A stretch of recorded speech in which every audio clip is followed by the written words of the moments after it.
generally, if we have students asking either programmers or 3D artists, then what we always say is that what gets you hired in the game industry and in general the creative industry is your portfolio, is your work. If you can demonstrate your work, you will be able to get a job without an issue, really. It is very easy. It sounds very accurate that it would be the same for producers. It may be just because it's a lot of soft skills, so it's kind of harder probably to demonstrate it.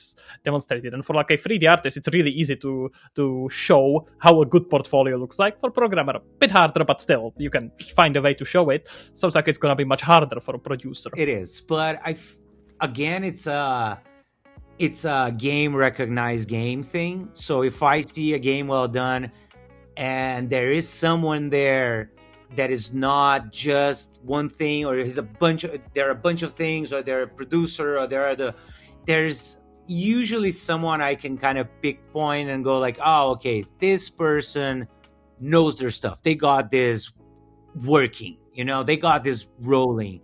So maybe other people might not get it, but a producer goes like, okay, you know what you're doing. You're good at it. So could you kind of try to pinpoint what is that something that you look for, that you recognize? Yeah, it is a lot about soft skills. Like it's something that's hard to prove without that first conversation, that first like, hey, let's catch up and just talk about projects. I want to know about you. I want to know what you're doing. That's a good time to know their soft skills because they'll interact with you in some level. But I feel like well picked. If I know somebody's a producer, something that I would consider a lot in the team is how well picked they seem.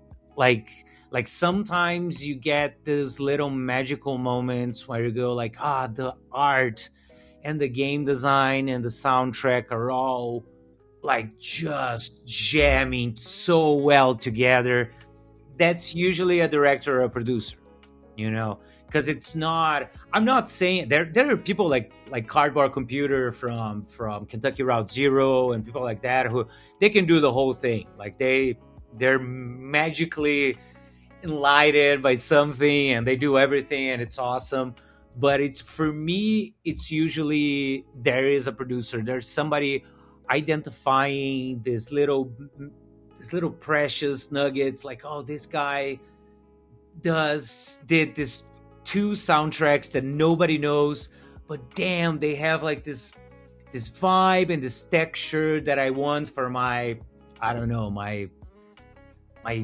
fishing in the sewers mini game that I want to do. And there's something about the greediness and the way this guy does music. And I saw this artist on ArtStation that has like just 50 followers, but damn, it has like this something that works so well that I can just picture the sound playing, and that's producing. That's I think you can compare in like the film industry with a casting director or a casting producer. It's like finding what would make the project better because of you, because of this person.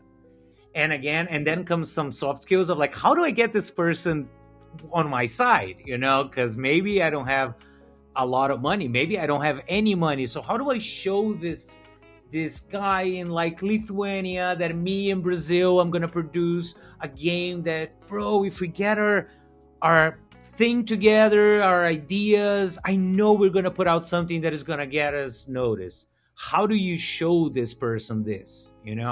And then there's the game plan itself, which changes a lot. Like maybe you need a cool pitch deck.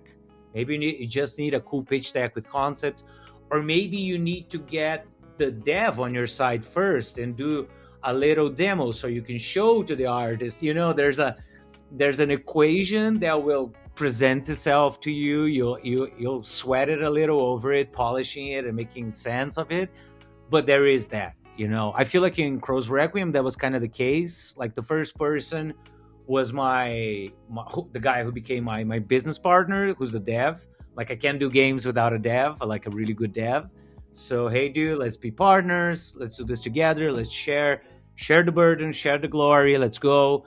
And then we put a little something together to show to the 2D artists and the 3D artists, and then it's a mix and match of what do I need. And then, for example, like the The guy who's doing our soundtrack, amazing dude called Gil. He found us on Instagram when we were just like teasing the idea of the game with some early arts and like super simple Adobe Premiere made animations. And the guy was like, "Hey, I really want to do the theme." And he has like a huge background. The guy is like super veteran, but he saw the thing he needed to see in order to kind of buy into the project before we even approached him. We were still going to look for somebody to do the soundtrack, and the guy was like, "No, it's me. You want to do it with me?" And it actually was.